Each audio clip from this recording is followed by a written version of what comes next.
لیکن اس دفعہ تو وہ کوشش اور کاوش بھی نظر نہیں آئی. مطلب یہ کہ اس وقت ایک ڈیڈ لاک کی کیفیت ہے, وہی دائروں کا سفر ہے جو جاری ہے, اور اس ساری صورتحال کے پاکستان کے پولیٹیکل پارٹیز کو کوئی فائدہ اور نقصان تو ہوگا, لیکن پاکستان کو یا پاکستان کی معیشت کے حوالے سے یہ اچھی بات نہیں ہے. اور بات یہ کہ ہمارے سیاستدان نوشتہ دیوار پڑھنے کے لیے تیار نہیں ہے, اور اس طرح کے مواقع جو پاکستان یا پاکستان کی ریاست کے حوالے سے یا انہی ضروریات کے حوالے سے اہم ہوتے ہیں, اس کو بھی وہ احتجاج کا ذریعہ بناتے ہیں. میں سمجھتا ہوں کہ جو صورتحال پی ٹی آئی طاری کرنا چاہ رہی ہے, اس نے اپنی ممکنہ کوشش تو ماضی کے اندر بھی کی ہے, وہ کر رہی ہے, لیکن اس میں سے انہیں ملا کچھ نہیں ہے. میرا خیال ہے ان کے اندر جو سنجیدہ ایلیمنٹ ہے انہیں پیش رفت کرنی چاہیے, اپنا طرز عمل سیاسی بنانا چاہیے.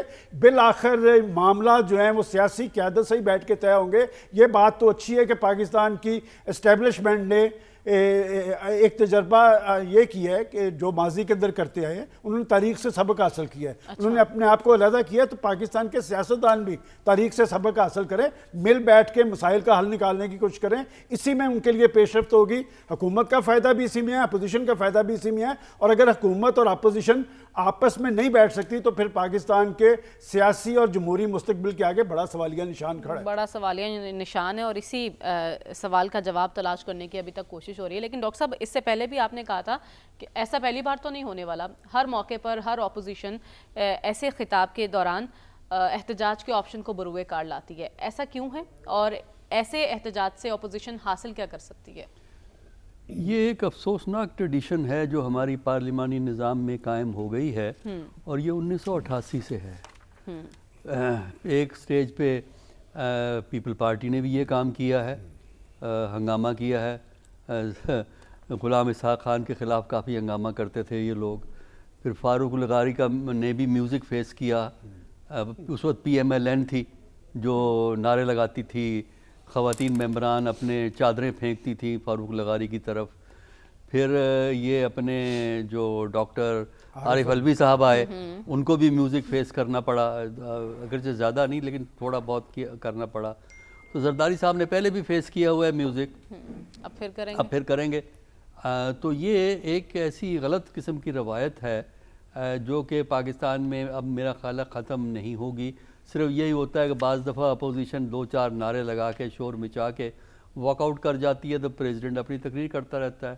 دوسرا یہ کہ پریزیڈنٹ کو یہ ایڈوائس کی بھی ہوتی ہے کہ آپ بولتے رہنا, آپ اپنی تقریر جاری رکھیں اونچی آواز میں, اور یہ شور مچاتے رہیں گے, نعرے لگاتے رہیں گے, لیکن آپ اپنے تقریر کو جاری رکھیں. سیمج کیا جائے گا ڈاکٹر صاحب, کیونکہ مہمان بھی وہاں موجود ہوں گے. یہ پہلی دفعہ تو نہیں ہو رہا نا.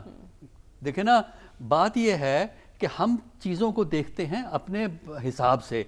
بہت بری بات ہے, ہاں جی بہت بری بات ہے, پی ٹی آئی کو یہ نہیں کرنا چاہیے, لیکن پی ٹی آئی کے ساتھ یہ ہوا ہے نا. پی ٹی آئی سے پہلے پی ایم ایل این نے یہ کام کیے ہوئے ہیں, پی ایم ایل این سے پہلے پیپل پارٹی نے یہ کام کیا ہوا ہے. تو لہٰذا یہاں حمام میں سب ننگے ہیں. پرابلم تو یہ ہے اس ملک کی کہ کس کس کا رونا روئیں گے آپ یہاں پہ, کہ جی کل بڑے سکون سے سننا چاہیے.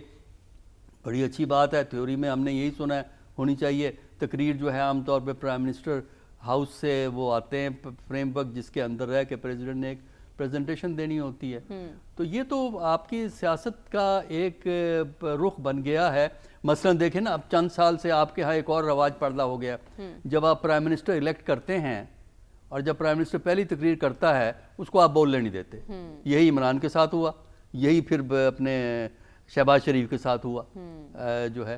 تو یہ روایت آپ نے خود کریٹ کرنی ہوتی ہیں. آپ میں جب تک ٹالرنس کا لیول نہیں آپ بڑھائیں گے, جب تک آپ جمہوریت کا کلچر اڈاپٹ نہیں کریں گے, صرف تقریریں کرنے سے یا گلے شکوے کرنے سے مسئلے حل نہیں ہوں گے. تو کل بھی آپ تماشا دیکھ لیجئے گا, اس سے پہلے بھی تماشے چلتے رہے ہیں. اور جن ملکوں میں جمہوریت کی قدریں کمزور ہیں, جہاں جمہوریت کی روایات ٹوٹی پھوٹی ہیں, وہاں اس قسم کا کام ہوتا ہے. جے یو آئی ساتھ دے گی پی ٹی آئی کا؟ نہیں, جے یو آئی جو ہے نا اپنی اٹانومی کو مینٹین کرے گی. میری تو آرگومنٹ جے یو آئی کی یہ ہے کہ جب تک جے یو آئی کو اس بات کا یقین نہیں ہوتا کہ یہ نظام جا رہا ہے, وہ رسک نہیں لیں گے. ٹھیک ہے. جس دن ان کو پتہ لگ گیا نا کہ یہ چھٹی ہو رہی ہے, سب سے پہلے اپوزیشن میں آگے, سب سے آگے وہی ہوں گے. ٹھیک ہے. اگر گیلی مٹی پہ وہ پاؤں رکھنے والے نہیں ہیں, ہاں وہ محتاط, وہ اپنے کچھ اعتراض کر کے خاموش ہو جائیں گے وہ. ٹھیک ہے.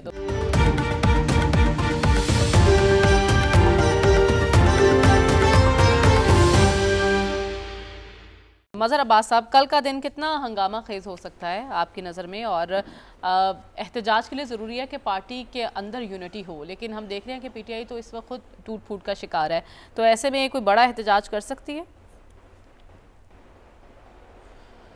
شکریہ. دیکھیے، اس سے زیادہ میری نظر میں امپورٹنٹ یہ ہے کہ کل صدر صاحب کیا گفتگو کرتے ہیں. اچھا. اور وہ اس لیے بھی کہ پیپلز پارٹی اور حکومت کے درمیان جو کینال کا معاملہ ہے اس پہ ایک کشیدگی ہے، اور پیپلز پارٹی خاص طور پہ سندھ کے اندر بہت زیادہ دباؤ میں ہے کینال کے مسئلے پہ، اور یہاں بہت زیادہ احتجاج ہو رہا ہے، بہت سخت احتجاج ہو رہا ہے، خاص طور پہ رولر سندھ کے اندر جو اس طرح مظاہرے ہو رہے ہیں.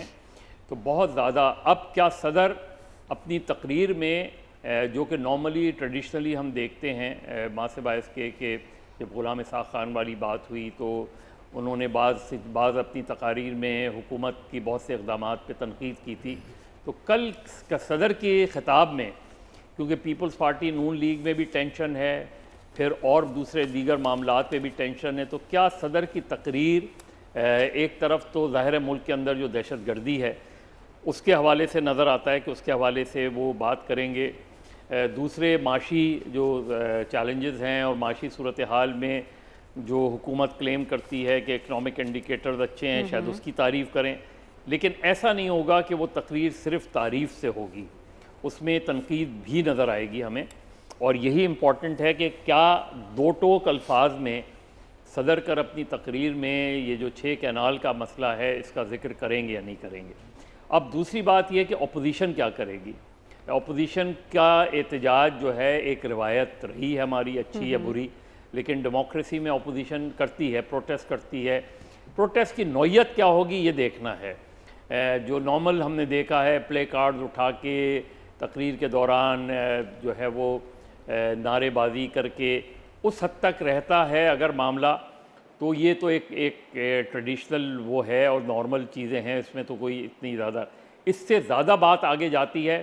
اور دیکھنا یہ کہ اس پر حکومت کے رویہ کیا ہوتا ہے، حکومتی اراکین جو ہیں وہ اس میں الجھیں گے یا خاموشی سے بیٹھ کے جو ہے اپوزیشن کو احتجاج کرنا دیں گے. پھر ودن اپوزیشن کیا مولانا فضل الرحمان کل کی تقریب میں شرکت، قومی اسمبلی کے سیشن میں شرکت کریں گی بھی یا نہیں کریں گے اس میں، اور جے یو آئی کا ٹوکن پارٹیسپیشن ہوگی، جے یو آئی ایبسینٹ کرے گی یا جے یو آئی جو ہے، لیکن جس طرح باقی دوستوں نے کہا اس چیز کا امکان کم ہے کہ جے یو آئی اس پروٹیسٹ کا حصہ بنے پی ٹی آئی کے ساتھ. لیکن اور بھی جو دیگر جماعتیں ہیں اپوزیشن کی ان کا کیا رویہ ہوگا کل کے احتجاج میں، یا صرف کل یہ سولو احتجاج ہوگا پی ٹی آئی کا.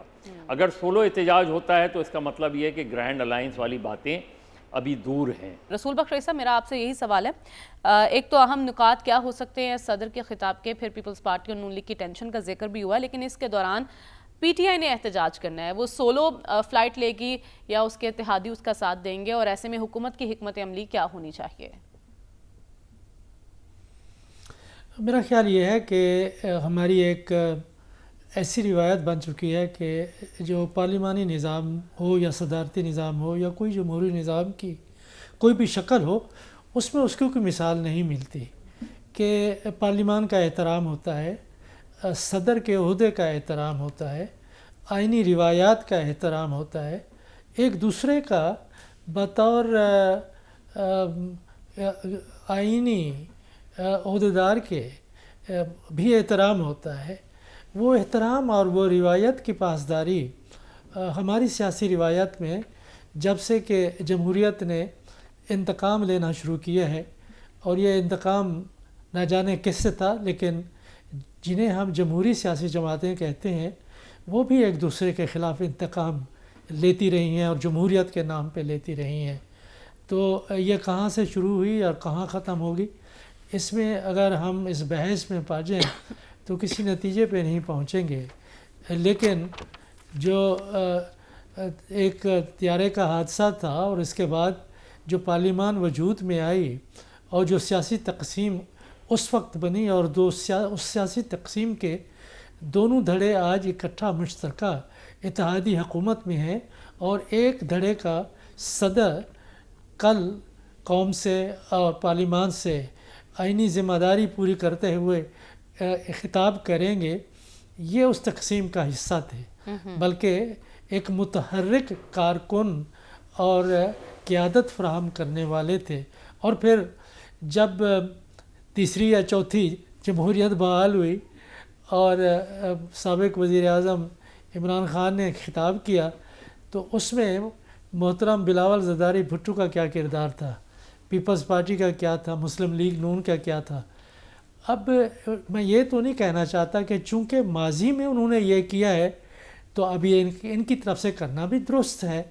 اگر کوئی غلط روایت قائم ہوئی ہے تو اس غلط روایت کو کہیں ختم کرنا چاہیے، لیکن اس کو ختم کرنے کے لیے بھی ایک سنجیدہ اسٹیٹسمین شپ کی ضرورت ہے۔ وہ اسٹیٹسمین شپ مجھے کسی سیاسی جماعت میں نظر نہیں آتی۔ تو انتقام کے خلاف انتقام، پھر انتقام کے خلاف انتقام، یہ روایت ایک دوسرے کو نیچا دکھانے کے لیے، ایک دوسرے کو عدم احترام اور عدم استحکام کا شکار کرنے کے لیے یہ جاری رہے گی۔ صدر صاحب، ایک بات انتہائی اہم ہے کہ اگر آپ آئین کی روح کو دیکھیں پارلیمانی نظام میں تو صدر کی وفاداری کسی سیاسی جماعت سے نہیں ہوتی، نہیں ہونی چاہیے۔ کیا اس عہدے کا جو ایک اوریجن ہے یا اس کی ابتدا ہے وہ جو کانسٹیٹیوشنل ڈیموکریسی ہے یا کانسٹیٹیوشنل مونارکی ہے برٹن کی، اس میں ہے کہ بادشاہ کسی سیاسی جماعت سے تعلق نہیں رکھتا۔ اسی طریقے سے صدر انڈیا کا ہو، پاکستان کا ہو، آسٹریلیا یا کینیڈا کا ہو، جہاں یہاں پہ روایت چل رہی ہے، اس کا تعلق کسی سیاسی جماعت سے نہیں ہونا چاہیے، نہیں ہوتا۔ آپ خود ہی سوچیں کہ ہم کیا آج کہہ سکتے ہیں کہ صدر آصف علی زرداری صاحب کا تعلق کسی سیاسی جماعت سے نہیں؟ یہ تو جو اس وقت کا اتحاد بنا ہے اس کی ساختی ضرورت کا نتیجہ ہے کہ وہ صدر ہیں، اور وہ ایوان صدر میں بھی انہوں نے پیپلز پارٹی کے اجلاس انہوں نے اپنی سیاسی جماعت کے بلائے ہیں۔ وہاں پہ میں نہیں یہ کہتا کہ سیاست ہوتی ہے، لیکن وہ جو ایک غیر جانبداری کی روایت ہے صدارتی عہدے کی، وہ ہمیں نظر نہیں آتی۔ تو کل وہ بات جو کریں گے تو آپ کو لگتا ہے اس کا اثر ہمیں کل دکھائی دے گا؟ جو ٹینشن ہے پیپلز پارٹی اور نون لیگ کے درمیان خطاب میں کہیں اس کا ذکر ہو سکتا ہے؟ میں یہ سمجھتا ہوں کہ اگر ان کے سیاسی تجربے اور ذہانت کو دیکھا جائے زرداری صاحب کو، تو وہ جو ایک میلے کپڑے ہیں وہ سامنے چوراہے پہ وہ دھونے کی کوشش نہیں کریں گے۔ ٹھیک ہے، جو اندر ہی اندر ان کی بات اور مکالمہ چل رہا ہے اس کو اوپن کرنے کی کوشش تو نہیں کرنی چاہیے، اور غالباً نہیں کریں گے۔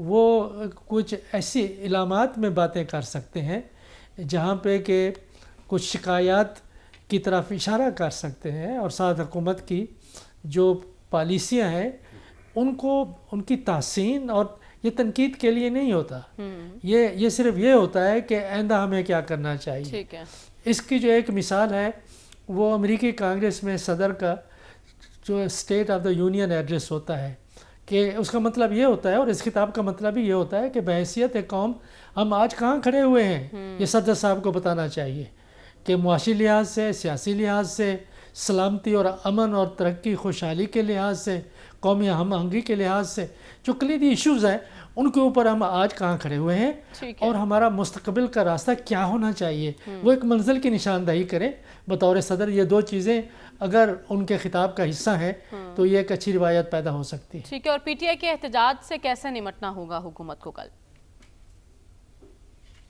حکومت دیکھیں دو ہی طریقے ہیں، ایک تو یہ ہے کہ خاموشی سے بیٹھ کے سنیں، یہ بہتر طریقہ ہے۔ انہیں احتجاج کرنے دیں، وہ شور مچائیں گے، اور یہ تقریر صرف آپ اور میں ٹیلی ویژن کے اوپر سن سکیں گے، شور اتنا ہوگا کہ ایوان کے اندر کوئی تقریر نہیں سن سکے گا۔ اور دوسرا طریقہ یہی ہے کہ وہ بھی شور کریں۔ اگر وہ شور کریں گے تو شور کے مقابلے میں شور سے پھر صدر تقریر تو نہیں کر سکتے، یا ایک ایسا ماحول پیدا کیا جائے کہ حزب اختلاف کے لوگ احتجاج کرتے ہوئے وہاں سے نکل جائے، ماحول پاک و صاف ہو جائے، پھر صدر صاحب تقریر کریں۔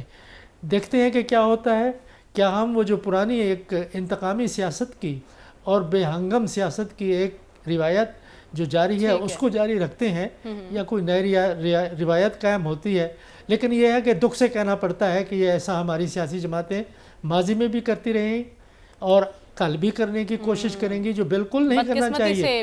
ہمیں آئین کا, صدر کا, پارلیمان کا اور ایک دوسرے کا احترام مظہر عباس لازمی ہے. صاحب, چونکہ لائن کٹ گئی تھی, اب لائن دوبارہ مل چکی ہے. میں آپ سے جاننا چاہوں گی, آپ نے بڑے اہم ایشوز ریز کیے تھے. ایک تو پیپلز پارٹی اور نون لیگ کے درمیان جو معاملات چل رہے ہیں, کل آپ کو لگتا ہے کہ صدر مملکت ان معاملات کو ہائی لائٹ کریں گے؟ انہیں کرنا بھی چاہیے کیونکہ وہ تو صدر مملکت ہیں, کسی پارٹی کو تو ریپرزینٹ نہیں کریں گے وہ وہاں کھڑے ہو کر.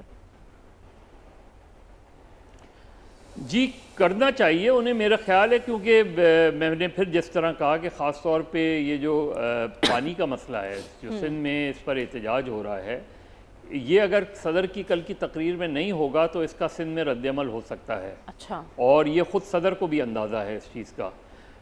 اب وہ کس انداز میں کرتے ہیں, ظاہر ہے زرداری صاحب کی جو ایک سیاست کا انداز رہا ہے اس میں وہ بہت براہ راست اٹیک نہیں کرتے. ایک مرتبہ کیا تھا تو اس کے نتیجے میں انہیں دبئی جانا پڑا تھا, لیکن وہ جو ہے وہ انداز نہیں ہوگا. لیکن اگر انہوں نے بالکل ذکر نہیں کیا تو, اور بالکل ایک اسموتھ تقریر کی, انہوں نے حکومت کی صرف تعریف کے پل باندھے, تو پھر ظاہر ہے جو پیپلز پارٹی کا یہ جو اپنا احتجاج ہے. دیکھیے صدر کی تقریر میں اگر یہ نہیں ہوتا کہ پچھلے 1 سال میں کونسل آف کامن انٹرسٹ کا ایک بھی اجلاس نہیں ہوا جو کہ آئین کی سرین خلاف ورزی ہے, تو اس کا مطلب ہے صدر کمپرومائزڈ ہیں. ٹھیک ہے, تو آپ کہہ رہے ہیں سندھ سے ریاکشن پھر آ سکتا ہے اگر اس معاملے کا ذکر نہیں ہوتا. لیکن ایک ریاکشن تو پی ٹی آئی نے بھی کل دینا ہے نا, اس سے کیسے نمٹنا ہوگا؟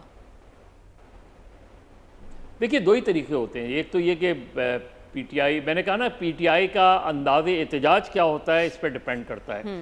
پلے کارڈز لے کے بالکل اس پہ اپنا اسپیکر کی جو ڈیسک ہے اس کے سامنے آ کے کھڑے ہو جانا, نعرے بازی مسلسل کرنا, یہ ساری چیزیں یہ ہوتی رہی ہیں, اور اس پہ گورنمنٹ کی خاموشی ہی بہتر ہوتی ہے. جو ٹریجری بینچز ہیں وہ خاموش رہیں تو بہتر ہوتی ہے, اور اس میں ظاہر ہے ہوتا ہے یہی ہے کہ صدر اپنی تقریر جاری رکھتے ہیں, اپوزیشن اپنی نعرے بازی جاری رکھتی ہے. مجھے اس چیز کا امکان کم لگتا ہے کہ بوائیکاٹ ہوگا, کیونکہ بوائیکاٹ تو حکومت کو فائدہ دے گا. بوائیکاٹ کریں گے یا واک آؤٹ کریں گے تو اس سے تو حکومت کو فائدہ ہوگا, اس پہ ظاہر ہے صدر کی تقریر اسموتھ ہو جائے گی. تو اپوزیشن کبھی نہیں چاہے گی کہ وہ واک آؤٹ کرے, وہ چاہیں گے کہ ادھر کھڑے ہو کے احتجاج. اور جے یو آئی کیا چاہے گی کل؟ اور اس میں صرف جے یو آئی نہیں ہے, اور بھی جماعتیں ہیں نا اس کا حصہ. تو جے یو آئی موسٹ پروبیبلی, کیونکہ جے یو آئی کا بھی کوئی اتحاد بنا نہیں ہے. جے یو آئی یاد رکھیں کہ جے یو آئی اس وقت اپوزیشن کے اتحاد کا حصہ نہیں ہے, اپوزیشن کی ایک جماعت ہے.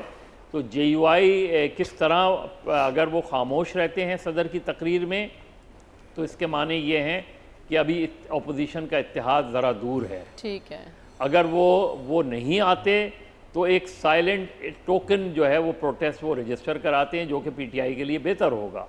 لیکن اس چیز کا امکان کم ہے کہ وہ پی ٹی آئی کے لوگوں کے ساتھ کھڑے ہو کے نعرے بازی کریں.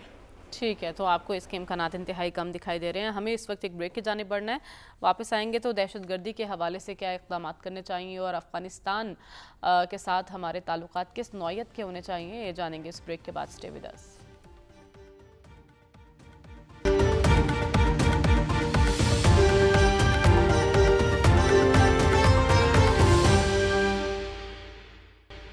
ویلکم بیک ناظرین. پاکستان میں دہشت گردی کی بڑھتی ہوئی وارداتیں اور ایسے میں پاک افغان تعلقات کی کشیدگی کو کیا یہ سمجھا جائے کہ یہی دہشت گردی کی ایک بڑی وجہ ہے؟ ایسے میں حل کیا ہے, جاننے کی کوشش کرتے ہیں.